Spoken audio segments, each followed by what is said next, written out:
সুপ্রভাত বন্ধুরা, আমি অঙ্কিতা। আমার নতুন একটি ব্লগে আপনাদের সকলকে স্বাগত জানাই। তো জায়গাটা দেখে নিশ্চয়ই বোঝা যাচ্ছে কোথায়। হ্যাঁ, ঠিকই, এটা আমার মায়ের বাড়ি।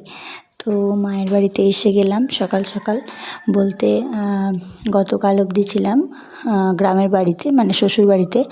ওখান থেকে আজকে সকালে বর আমাকে, মেয়েকে আর ছেলেকে নামিয়ে দিল। তো তারপর ও অফিস চলে গেল দুর্গাপুর।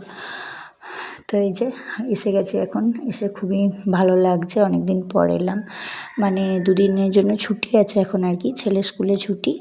আর তাছাড়াও মেয়ের ভ্যাকসিন নেব, তো মেয়ের ভ্যাকসিনেশন আছে, ইঞ্জেকশনের জন্য থেকে গেলাম।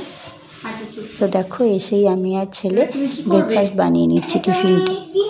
ডিম নেবে? আচ্ছা, ডিমটা দিয়ে দিলাম। রুটিটা করে দাও। রুটিটা ছোটটা তলা থেকে দিচ্ছ তো? ছোট দিয়ে এই ছোট দাও দাও, এইটা তো ছোট। আমি রান্না করছি। ও রান্না করছে কথা।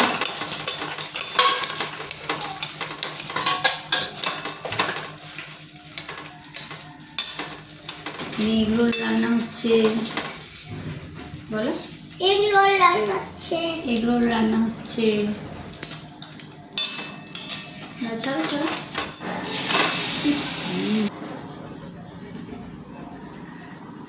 তো সকাল সকাল মা রুটি বানিয়েছিল, তো আমি বললাম ঠিক আছে তাহলে ছেলেকে এগ রোল বানিয়ে দিই রুটি দিয়ে। তো চলো সেটাই বানাচ্ছি। এরপর আমি আর ছেলে দুজনে মিলে এগ রোল খেয়ে নেবো। ওদিকে মেয়ে এসেই ঘুমিয়ে গেছে, তো মেয়ে ঘুমাচ্ছে, আমি আর ছেলে এখন টিফিনটা খেয়ে নেবো। তো টিফিন খাওয়া কমপ্লিট হয়ে গেছে। এখন দুপুরবেলায় ছেলে দিদার কাছে ভাত খেতে বসেছে, ভাত খাচ্ছে। তো এখানে তো আমার সেরকম কিছু কাজ নেই, শ্বশুরবাড়িতেও সেরকম কিছু কাজ থাকে না। তো কয়েকটা দিন মায়ের বাড়িতে কাটাবো, বেশ ভালোই লাগছে। মেয়ে রয়েছে মাসি দিদার কাছে, আর ছেলে খাচ্ছে আমার মায়ের কাছে। তো ওর খাওয়া হলে তারপর আমি আর মা খাবো। মাসিরও খাওয়া হয়ে গেছে, তো মাসির খাওয়া হয়ে গেছে, ছেলে মেয়েকে দেখবে, তখন আমি আর মা খাবো। এই যে দেখো খেতে বসে গেছি। আজকে অনেক কিছু রান্না করেছে। কী কী রান্না হয়েছে দেখো, তোমাদের সাথে শেয়ার করি। এখানে হচ্ছে গিমে শাক, আলু সর্ষে বাটা দিয়ে চচ্চড়ি, ডাঁটা দিয়ে আলু পোস্ত, মোচার তরকারি, মাছ ভাজা, মাছের তেল ভাজা, তারপর হচ্ছে মাছের কালিয়া মতো, আর চাটনি, আর ডাল, সবজি দিয়ে পেঁপে গাজর দিয়ে ডাল। তো চলো খেয়ে নিই। আর এই গিমে শাকটা আমার খুব প্রিয়, আমার খুব ভালো লাগে শুকনো ভাতে খেতে। তো এই যে আর আছে দই, সাথে মিষ্টি দই। আমার এই দইটা খুব ভালো লাগে, কিন্তু আমার ছেলের বা আমার বরের আবার এই দইটা ভালো লাগে না। ওদের যে ডেয়ারির দই ওটা ভালো লাগে। তো আমি বললাম ওই জন্য যে আমার জন্য মিষ্টি দই আনবে, এই দইটা। তো ওই জন্য আমার জন্য এই দইটা এনেছে। তো দেখো দই খাচ্ছি, দই খেয়ে নেবো এরপর। আর এদিকে দেখো ছেলেও বসে গেছে দই খেতে। ছেলের আবার এই দইটা খুব প্রিয়, আর মানে ওর যে কোনো দই প্রিয়, ও টক দই হোক মিষ্টি দই হোক, তো দই খুব ওর প্রিয়। তো চলো দুপুরবেলা তো ভালোই কাটছে।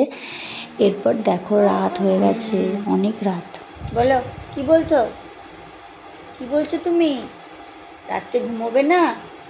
কত রাত হয়ে গেছে, তোমার ঘুমো নেই? ঘুমোবে না তুমি? তুমি ঘুমোবে না? কখন ঘুমোবে? তুমি কখন ঘুমোবে? দাদা ঘুমিয়ে গেছে, দাদা ঘুমিয়ে গেছে, তুমি ঘুমোবে না?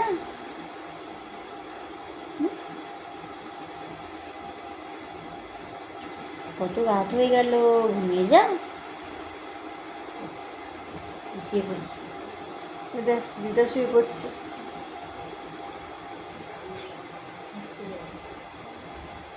তো দেখো অনেক রাত্রিবেলা হয়ে গেছে, মানে রাত 12:30 পৌনে 1টার মতো বাজে।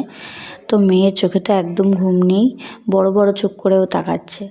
আর ওদিকে ছেলে ঘুমিয়ে গেছে মাসির কাছে, আর এখানে শুয়েছে মা, আমি আর মেয়ে। তো দেখো মেয়ের ঘুম নেই, সেজন্য আমরাও ঘুমোতে পারছি না। আবার ওর সাথে কথা বলতে হবে, গল্প করতে হবে, এই আর কি।